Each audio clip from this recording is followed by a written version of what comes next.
오늘 우리가 읽은 이 시편 73편 아삽의 시는 이거 읽으면 읽을수록 이게 마음속에 뭔가 이렇게 뭐가 치받아 올라오는 그런 것을 느끼게 되는 그러한 시입니다.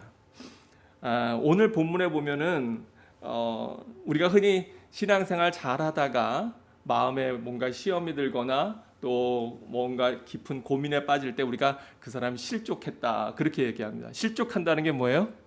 네, 이 발이 길을 걷다가 실족해서 발이 미끄러져서 넘어지거나 절벽 같은 데서 미끄러져서 굴러떨어 다치거나 이런 걸 얘기하는데요. 아삽이 하나님을 열심히 믿음으로 신앙생활하고 섬기는데 근데 이 세상의 모습을 보니까 이 마음에 너무나 시험이 들어서 자기가 미끄덩하고 미끄러질 뻔한 적이 있다고 하는 거예요. 오늘 2절에 보니까 이렇게 얘기하죠. 나는 거의 어쩔 뻔해요?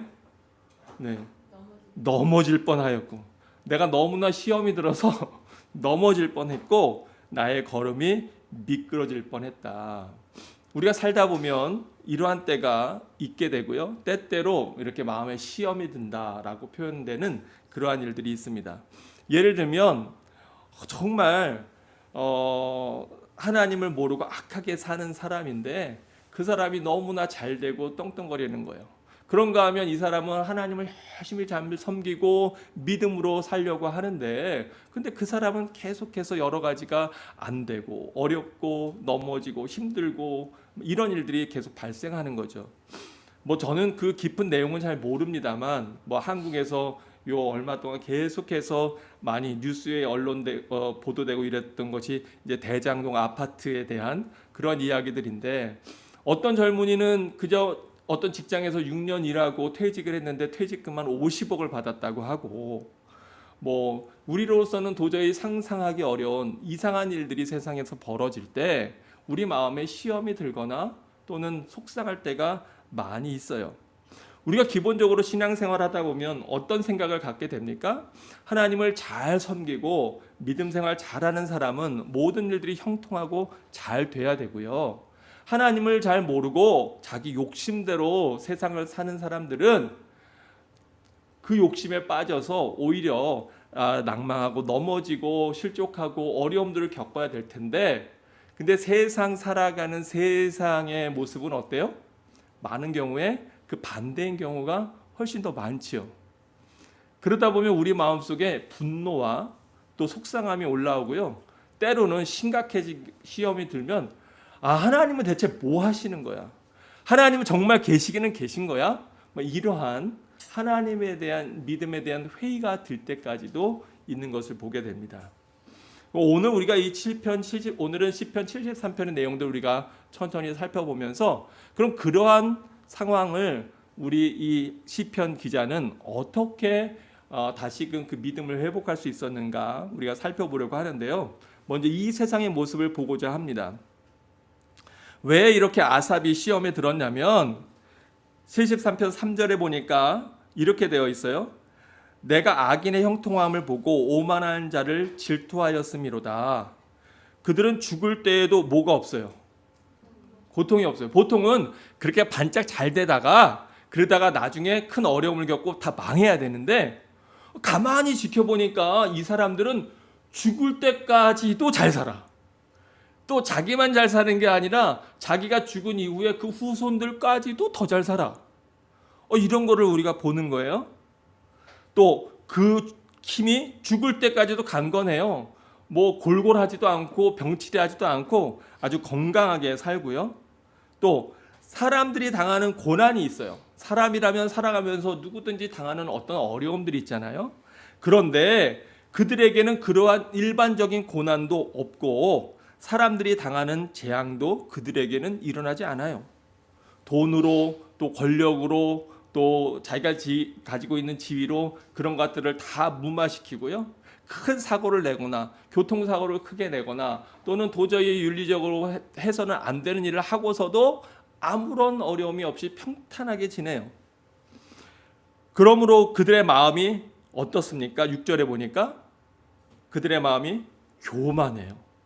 그래서 그들의 목걸이요 그들의 강포가 그들의 옷이며 살찜으로 그들의 눈이 솟아나며 그들의 소득은 마음의 소원보다 더 많으며 내가 원하는 얼마 이런 돈이 난 이 정도 있으면 좋겠다 생각하는데 오히려 그 사람들은 그게 더 돈을 불러 모아서 더 많아져요. 자기의 기대보다도. 그러면서 그들의 모습이 어때요? 그들은 능욕하며 악하게 말하며 높은 데서 거만하게 말하며 세상에서 잘 되니까 그러니까 얼마나 목이 곧고 뻣뻣하겠습니까? 그래서 그들의 입은 하늘에 두고라고 표현하고 있는데 여기 하늘에 두고라고 하는 이 표현의 원어의 의미가 뭐냐 하면 하늘을 대적하며 즉 그들의 세상에서 내가 하나님 없이도 잘 되니까 그러니까 그들의 목은 뻣뻣하고 곧고 그리고 하나님을 대적하고 대항하며 그들의 혀는 땅에 두루 다니도다. 무슨 얘기예요? 그 사람들의 말이 진리가 되는 거예요. 유튜브에 보면 그런 것들 많잖아요. 부자가 되는 법, 이래서 잘 사는 법, 사업에 성공하는 법. 이 사람들은 강연도 하고 그런 것들에 대해서 가르치고 나처럼 해봐. 이렇게 하면 될 수 있어. 라고 여러 가지 많은 이야기들을 하고 오히려 그 사람들의 이야기가 이 땅에서 더 편만한 그러한 모습을 보게 되는 거죠. 이런 모습을 보면서 아삽이 마음에 큰 시험이 듭니다. 혹시 여러분은 주변에서 그러한 일들을 겪지는 않으셨는지요? 10절에 보면 이렇게 얘기합니다. 그러므로 그의 백성이 이리로 돌아와 잔에 가득한 물을 마시며 말하기를 하나님이 어찌 알랴? 지존자에게 지식이 있으랴 하는도다. 하나님이 계시기는 어디 계셔? 하나님이 계시면 이런 일이 있어. 하나님이 있기는 뭐가 있어요? 하나님을 조롱하고요. 그리고 하나님이 이런 것들에 대해서 어떻게 다 알겠느냐라고 이야기한다는 거예요. 그리고 그들이 뭐라고 얘기해요? 이들은 악인이라도 항상 평안하고 재물은 더욱더 어떻게 돼요? 불어나요. 혹시 여러분 가운데 이런 모습들에 대해서 부럽다 이런 마음을 혹시 가지신 적이 있습니까? 그런 얘기 있잖아요. 부러우면 뭐 하는 건데? 지는 건데.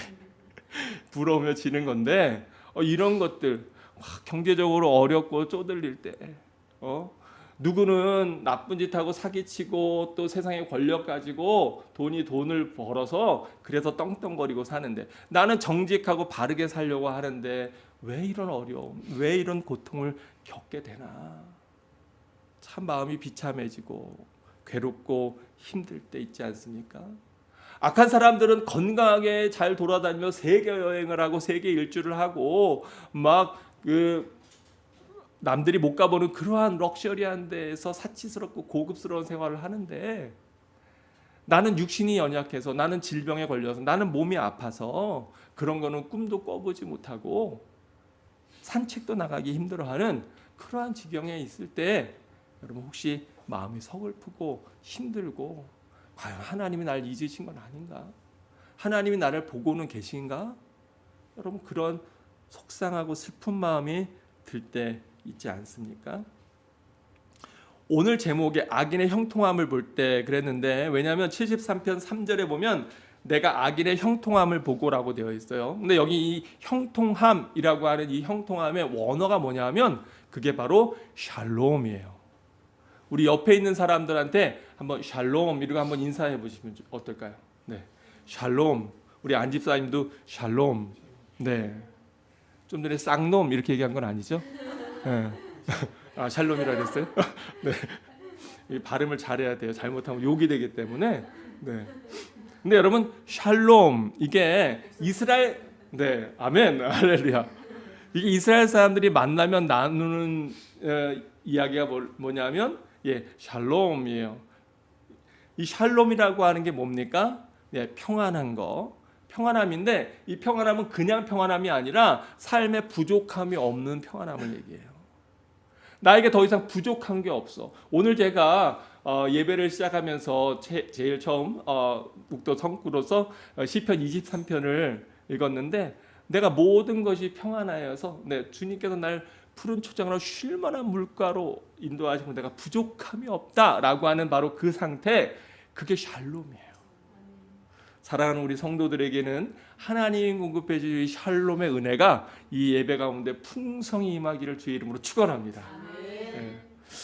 이렇게 차라리 잘 믿는 사람들이 이렇게 샬롬으로 평안을 누리면 참 좋겠는데 이상하게 세상에서는 착하고 바르게 살려고 그러면 어려움이 더 많고요.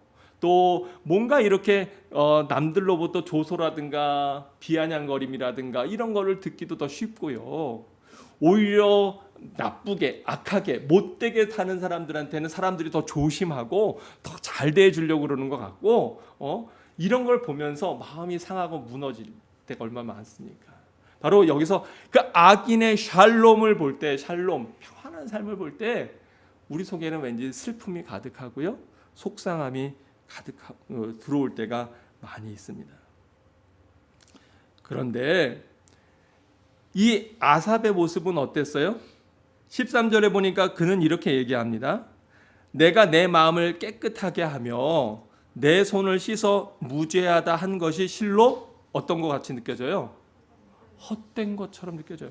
나는 내 마음을 정결하게 하고 깨끗하게 하고 내가 남한테서 더 이득을 취할 수 있는 것도 내가 그렇게 하지 않고 양보하고 또 베풀고 섬기고 내가 죄를 짓지 않으려고 손을 깨끗하게 하고 그렇게 살았는데 돌이켜보니까 그거 다 내가 헛된 것 같아. 거기다가 그게 끝이 아니라 14절에는 어떤 말씀이 나와요? 내가 종일 뭘 당합니까? 재난을 당해요. 또 아침마다 내가 마치 하나님 앞에 징벌을 받는 것처럼 삶이 곤고하고 힘들고 어렵고 육신에는 질병이 있고 경제적으로는 어렵고 삶에서 허덕이고 고통스러운 그러한 상황을 겪게 되는 거예요. 그래서 그의 마음이 어떤 마음이 듭니까? 내가 만일 스스로 이르기를 내가 그들처럼 말하리라, 저 세상 사람들이 살아가는 모습처럼 내가 그렇게 말하고 싶은 그러한 마음이 여기까지 차오르는 거예요. 내 목구녕까지 정말 나도 세상 사람들처럼 그렇게 차라리 사는 게 나을까? 이런 마음이 들었다가도 내가 주의 아들들의 세대에 대하여 그렇게 말한다면 내가 악행을 행하는 것이다. 근데 여기에서 이게 뭐냐면 내가 주의 아들들의 세대에 대해서라는 건 주의 아들들의 세대는 뭐예요? 지금으로 얘기하면 믿음의 사람들, 믿음의 형제 자매들이에요. 만약 내 마음속에도 나도 진짜 막 살고 싶어, 나도 그렇게 살고 싶어, 나도 못되게 살고 싶고 나도 악한 모습으로 살고 싶고 나도 하나님 앞에 원망과 불평과 이런 것들을 막 쏟아내고 싶고, 그런데 내가 다시 조금 돌이켜보니까 그렇게 살면 누가 상처 입을 것 같은 거예요? 하나님의 아들들이, 하나님의 사람들이, 내 믿음의 공동체 형제 자매들이 마음에 상처가 되고 오히려 그 사람들에게 악행을 행하는 것 같아서 내가 이러지도 못하고 저러지도 못하고 마음으로 끙끙거리면서 16절에 보니까 이렇게 얘기해요. 내가 어쩌면 이를 알까 하며 생각한즉 그것이 내게 심한 뭐가 됩니까? 고통이 돼요. 그 상황이 내 마음에 심한 고통이 돼요. 또 내가 어렵지 않더라도 내 주변에 있는 사람들이 그러한 고통을 겪을 때 보면 그 마음이 안타깝고, 하나님 저 사람이 저렇게 믿음으로 살려고 하는데 왜 이렇게 여러 가지로 자꾸 우겨싸움을 당하고 어렵습니까? 하나님 제가 이걸 어떻게 이해해야 됩니까? 제가 시험이 들려고 합니다. 그리고 내 마음에 고통이 들어요. 사실은 우리가 인생 살아가면서 이런 속상함이 들 때가 얼마나 많이 있습니까? 그런데 그러면 이 아삽은 그 고통 가운데에서 어떻게 벗어났을까요? 오늘 복된 주일 하나님 앞에 나오신 여러분을 주님의 이름으로 축복합니다. 왜냐하면 아삽이 그 고통에서 벗어나는 첫 번째 그 모습이 뭐냐면 하나님의 성소로 나아갔다는 거예요. 17절에 보니까 이렇게 되어 있어요. 함께 읽어볼게요. 함께 읽습니다. 시작. 하나님의 성소에 들어갈 때에야 그들의 종말을 내가 깨달았나이다. 아멘. 하나님의 성소에 들어갈 때야, 내가 그 전까지는 내 생각과 기준도 하나님의 생각과 기준이었어요? 아니면 세상의 생각과 기준이었어요? 근데 내가 바라보는 것들이 하나님의 시선으로 바라보는 게 아니라, 하나님의 시각으로 바라보는 게 아니라, 내가 그런 것들에 대해서 속상하고 마음이 괴롭고 힘들었던 것도 생각해 보니까 이게 다 누구 기준, 어디 기준? 이 세상의 기준이었더라는 거예요. 내가 이 세상의 기준으로 보니까 내가 세상의 성공, 세상의 부귀영화의 기준으로 보니까 자꾸 그런 것들이 나한테 시험이 들고 내 마음에 고통이 되고 힘들고 어려웠다는 거예요. 그런데 내가 하나님의 성소에 들어갈 때, 내가 하나님의 주의 성소에 들어가서 말씀을 통해서 또 하나님의 찬양을 통해서 하나님과의 기도하는 교통 가운데 깨닫게 됨으로 내가 알게 된 게 뭐예요? 그들의 종말을, 그들의 결국을 내가 깨달았다. 세상이 우리에게 속이는 게 있어요. 사실은 우리가 착각할 수 있는 게 있는데, 그러면 여러분, 악하게 사는 사람은 다 형통합니까? 다 형통해요? 그렇진 않아요. 사실은 그런 생각들조차도 사실은 우리가 합당한 생각은 아니었어요. 악하게 산다고 해서 그 사람들이 다 형통하냐? 그렇지 않아. 악하게 사는 사람들 중에서도 고통당하고 어려움을 경험하는 경우가 많이 있어요. 그런데 자꾸만 우리 눈에 들어오는 것은 일부 소수. 그 가운데서도 악하게 사는데도 불구하고 잘 사는 몇 사람들이 자꾸만 내 눈에는 더 어떻게 보이는 거예요?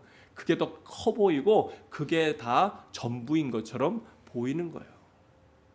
그리고 또 그 악하게 사는 사람들이 사실은 겉보기에 그렇지 그들의 속사정도 그렇게 평안할까요? 물론 뭐 아무 생각 없이 사는 사람들이야. 뭐 가정이 어떻게 되든 주변의 사람들이 어떻게 되든 뭐 괴로움을 양심의 화인 맞은, 양심의 불화살을 맞은 사람들이야 상관없을 수도 있겠지만, 많은 경우에는 그런 경우에 사실은 많은 그 가운데 관계와 또 그 부모와 자식 간에, 또 부부지간에, 또 형제 자매 간에, 또는 동업자 간에, 또는 경쟁자 간에 얼마나 치열한 경쟁과 또 그 악행과 또 고통과 괴로움들이 있습니까? 사실은 악인의 형통함을 보는 그 눈 자체가 그들의 속의 내용을 보는 것이 아니라 다 뭘 보는 거예요? 네, 그들의 겉모습만 보는 거예요. 그들의 표면만 보는 거예요. 그러한 것들을 우리가 깨달아야 되는 겁니다. 사실은 악인이 다 형통한 것도 아니고요, 의인이 다 궁색한 것도 아니에요. 어떤 사람은 많은 재물의 복을 누리고 살기도 하고, 또 어떤 사람은 그렇게 되지 않기도 하고요, 또 그 재물이 다 그들에게 복이 되는 것도 절대로 아니에요. 다만 그런 것들이 우리 눈에 좋아 보이게 내가 느끼니까, 그러니까 내 마음에 자꾸 시험이 들게 되는 거예요. 하나님의 성소에 들어가서 그들을 바라보니 18절에 뭐라고 깨닫게 돼요?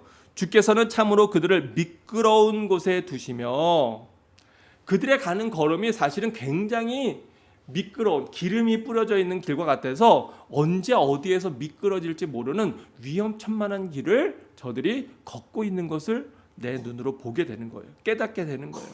그리고 하나님께서 그들을 파멸에 던지시니 그들이 어찌하여 그리 황폐하게 되었는가 놀랄 정도로 그들은 전멸하였나이다.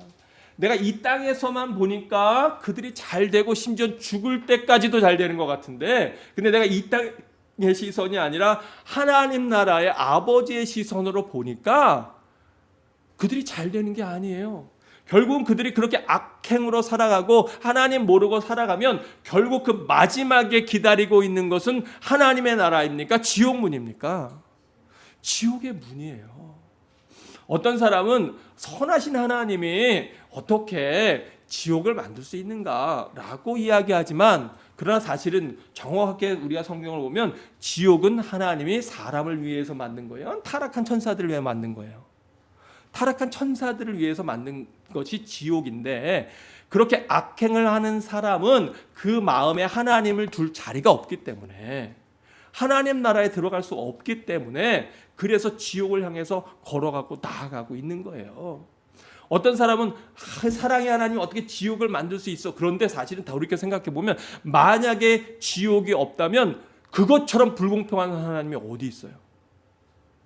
이 세상에서는 그렇게 악하게 살고 죽어서까지도 그들이 평안해. 아무런 징계도 징벌도 없어. 그것이 오히려 불공평한 거 아닙니까? 우리 눈에는 이 땅에서 그 사람 죽을 때까지도 참 부자로 평안하게 건강하게 백수를 누리고 죽었네 라고 보이지만, 그러나 영적인 눈으로 보면 결국 그 삶은 누구보다도 불행하고 불쌍한 삶이 되는 거. 그것이 바로 성경이 우리에게 말씀하고 있는 지옥의 경고가 아닙니까? 오죽 그 지옥이라고 하는 것이 고통스러운 것이면 네 눈이 범죄하거든 눈 하나 빼버리고 지옥불에 들어가지 않는 것이 더 좋고, 네 손이 범죄하거든 그 손을 찍어서 손 하나 없이 장애인으로 하나님 나라에 들어가는 게 훨씬 더 복되다라고 누가 말씀하세요? 우리 예수님이 말씀하시잖아요. 예수님이 그 정도로까지 말씀하실 것이라면 사실은 그들의 죄악을 보면서 부러워할 것이 아니라 우리 마음이 어떻게 돼야 돼요? 아이고 저 사람 저거 어떻게 해 저거. 아이고 저 사람 저렇게 살다가 저거 지옥불 가면 어떻게 할 거야. 그리고 오히려 그 영혼에 대해서 안타까움을 마음을 가져야 되는데, 근데 사실은 우리가 그러지 못하고 우리의 마음도 오염되니까 오히려 그런 모습이 부러워 보이기 시작하고, 오히려 그런 모습이 잘 사는 것처럼 보이고, 좋은 집에 비싼 차 굴리면서 편안하게 살아가는 것처럼 보이는 그것이 우리 눈에 자꾸만 좋아 보이는 그러한 모습을 우리가 보게 되지 않습니까? 여러분, 그래서 시편 기자는 뭐라고 얘기합니까? 21절에 보면 이렇게 얘기해요. 내 마음이 산란하며 내 양심이 찔렸도다. 내가 다시 한번 하나님의 관점과 하나님의 시선으로 그들을 바라보니, 또 내 모습을 바라보니 22절에 내가 이같이 우매무지함으로 주님 앞에 뭐 같아요? 내가 짐승 같다. 야, 내가 다시 하나님 앞에 무릎 꿇고 주님 이 마음을 어떻게 합니까? 저 사람들 저렇게 악한데 떵떵거리고 잘 살고 이 친구는 이렇게 하나님 앞에 믿음으로 살려고 하는데 고통을 당하고 이거 보니 내가 너무 괴롭습니다. 이랬던 내 모습이 돌이켜보니까 내가 짐승 같은 거예요. 하나님의 경륜과 뜻을 깨닫지 못하고 나도 이 세상의 시선으로, 나도 이 세상의 관점으로 세상의 모든 것들을 바라봤던 것을 시편 기자가 다시 한번 깨닫게 되는 거죠. 그러면서 그가 뭐라고 고백합니까? 내가 항상 누구와 함께하니? 주와 함께하니 주께서 내 오른손을 붙드셨나이다. 사실은 나는 참 비참하고 어려운 것 같았는데 하나님의 시선으로 다시 보니까 주님께서 내 오른손을 붙잡고 계신 거예요. 난 너무 지쳐서 힘들어서 하나님 저는 더 이상 갈 수가 없어요. 하나님 나는 못 가겠어요. 애들이 그러잖아요. 어디 시장 갔다 오는데 애 하나는 없고 그런데 유모차도 그날은 따라 안 갖고 왔는데 엄마 나 힘들어. 더는 못 가겠어. 이럴 때 그때 엄마가 어떻게 해요? 아이 손을 붙잡고 아니야 여기서 쓰러지면 안 돼. 그리고 억지로라도 끌고 가잖아요. 그 억지로 끌고 가는 게 힘들 것 같지만 그러나 걔가 길바닥에서 누워있다고 그게 쉼이 되겠습니까? 힘들어도 내 손을 잡아 이끄는 엄마 손 붙잡고 따라가서 집에 가야 거기에 평안한 내 침대도 있고 내 장난감도 있고 내 놀이터도 있고 먹을 것도 있고 엄마가 내 품에 안아주는 그 은혜가 내 안에 있지 않습니까? 그러면서 뭐라고 고백합니까? 하늘에서는 주 외에 누가 내게 있으리요? 하나님, 제가 다시 돌이켜보니까 저 역시도 의인이 되지 못한 존재였는데 내가 자꾸 나는 의인이고 저 사람을 악하다고 생각하니까 내가 자꾸 이렇게 속상한 마음이 드는군요. 사실은 하나님 앞에서 나는 짐승 같은 존재고 나도 죄인 같은 존재고 나도 멸망당할 존재인데 하나님의 은혜로 하나님이 내 손 놓지 않고 붙잡아 주셔서 내가 여기까지 왔는데 내가 그 은혜를 다 까맣게 잊어버리고 그냥 지금 내가 정제적으로 어렵다고 내가 육신이 고통스럽다고 내가 불평하고 원망하고자 하는 마음이 여기까지 올라왔었군요. 하나님, 제가 참 어리석었네요. 제가 자꾸 다른 거 의지하려고 하니까, 세상 것들을 의지하려고 하니까 그랬군요. 주님 외에 내가 누가 있겠습니까? 이 땅에서는 주님밖에 내가 사모할 것이 뭐가 있겠습니까? 내가 돈을 사모하겠습니까? 세상의 형통함을 사모하겠습니까? 이 세상의 권력을 사모하겠습니까? 그저 나에게는 주님밖에 없습니다. 그러면서 26절에 보니까 이렇게 얘기해요. 내 마음, 내 육체와 마음은 어때요? 쇠약하나. 내 육체가 쇠약하다고 하는 건 질병에 걸려서 고통당하는 거예요. 고난 가운데 있는 거예요. 내 육체와 마음은 쇠약하고 병들고 가난하고 어렵고 힘들지만, 그러나 하나님은 내 마음의 반석이시오. 나의 진정한 영원한 분깃은 오직 여호와 하나님밖에 없다고 다시금 회복되어지는 거예요. 이 모든 일들이 어디로 나아갈 때, 어디로 들어가니까 주의 성소로 들어갈 때, 주의 임재 안에 내가 나아가니까 나를 괴롭혔던 그 모든 것들이 오히려 하나님, 맞아요 하나님, 제가 뭘 어떻게 알겠습니까? 짐승과 같은 이 미련한 머리로 제가 하나님의 그 깊은 뜻과 경륜을 제가 어떻게 다 이해하겠습니까? 제가 왜 이런 일들이 내 삶에, 왜 그러한 아픔들이 그 사랑하는 가족의, 친구의, 주변의 믿음의 형제자매들에게 있는지 내가 그거 알지 못하지만, 그러나 분명히 아는 것은 주님께서 내 손을 붙잡고 지금도 이끌어 주시고 함께 하신다고 하는 그 사실, 내가 그것은 잊지 않습니다. 내가 자꾸만 저 돈이 내 삶의 반석인 것처럼, 건강이 내 삶의 반석인 것처럼 내가 착각했군요. 진짜 내 반석은 주님밖에 없는데요. 주님. 27절에 뭐라고 얘기합니까? 무릇 주를 멀리하는 자는 망하리니 음녀같이 주를 떠나는 자를 주께서 다 멸하셨나이다. 결국 이 땅에서 또 전체 우리 인생에서 영원한 하나님 나라를 바라보는 사람이 진정한 승리와 진정한 형통함을 누리는 것이고, 자꾸만 우리가 이 땅에서의 기준이 아니라 하나님 나라를 바라볼 때 아무리 이 땅에서 떵떵거리고 잘 살고 그래도 하나님을 알지 못하고 주님을 신뢰하지 못하면 그 사람은 정말 불쌍한 사람이구나, 불행한 인생을 사는 거구나 라고 하는 것을 아삽이 깨닫게 되는 겁니다. 그러면서 아삽이 진짜 복을 깨달아요. 진짜 복이 뭔지 28절에 뭐라고 얘기합니까? 하나님께 가까이함이 내게 복이라. 딴 게 복이 아니구나. 내가 물질 많고 풍성하고 내 형편이 넉넉하고 이게 복이 아니구나. 오히려 내가 고통 가운데, 어려움 가운데 눈물 흘리면서도 누구 놓지 않는 거, 우리 하나님 놓지 않는 거, 그게 복이구나. 오히려 내 삶에 이러한 고통이나 아픔이 없어서, 그래서 내가 하나님을 믿는 척만 하면서도 하나님을 사실은 의지하지 않고 세상의 것들을 의지했더라면 그게 복이 아니라 재앙이구나. 내가 이 세상의 것들 풍요로움 때문에 내가 잘난 줄 알고 하나님을 신뢰하지 않고 하나님 나라를 바라보지 못하고 천국을 소망하지 못했다면 오히려 그게 가장 불행한 거구나 라고 하는 것을 깨닫게 되는 겁니다. 그러면서 저가 결단하는 게 뭐예요? 내가 주 여호와를 나의 피난처로 삼아 주의 모든 행적을 뭐하리라?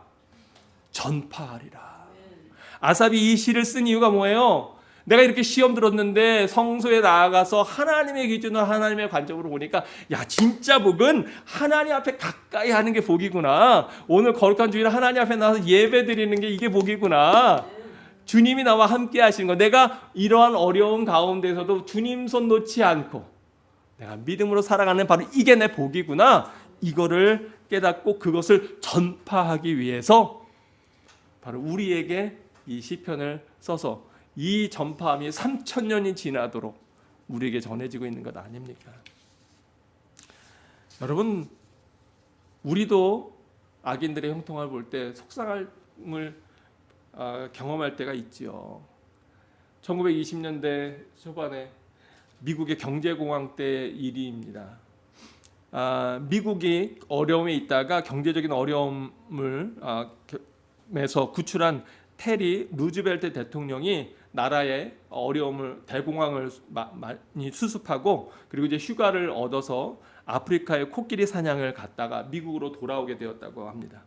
근데 공교롭게 그 배 안에 누가 타고 있었냐면 아프리카에서 26년 동안이나 아프리카 선교를 하고 그리고 이제는 더 이상 병이 들고 몸이 힘들고 해서 더 이상 그 사역을 감당하기 어려워서 이제 은퇴하게 돼서 고향으로 돌아오는 선교사님이 그 배에 함께 타고 있었어요. 배가 뉴욕 항구에 쫙 도착하고 루즈벨트 대통령이 거기에 도열하니까 뉴욕 시장과 막 사람들이 환영하면서 귀빈들이 그 레드 카펫을 깔고 군악대에 팡파레를 울리고 대통령이 막 그렇게 많은 환영을 받으면서 배에서 제일 먼저 내려서 사람들의 환호 속에서 사라지는 모습을 이 선교사가 배에서 물끄러미 바라본 거예요. 그리고 그게 얼마나 그 마음이 속상한지.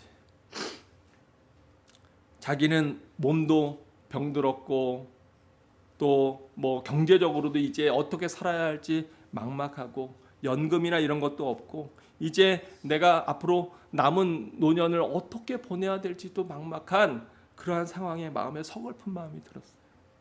그래서 하나님 앞에 이렇게 넋두리처럼 얘기했답니다. 하나님, 참 공평하지 못하군요. 어떤 사람은 여름 휴가를 마치고 오는데도 이렇게 환영을 받으며 사람들의 환호 속에 있는데 평생 하나님을 섬기고 수십 년 만에 고향으로 돌아오는 저에게는 한 사람도 맞으러 나오는 사람이 없군요. 하나님, 왜 이렇게 불공평한 일이 있습니까?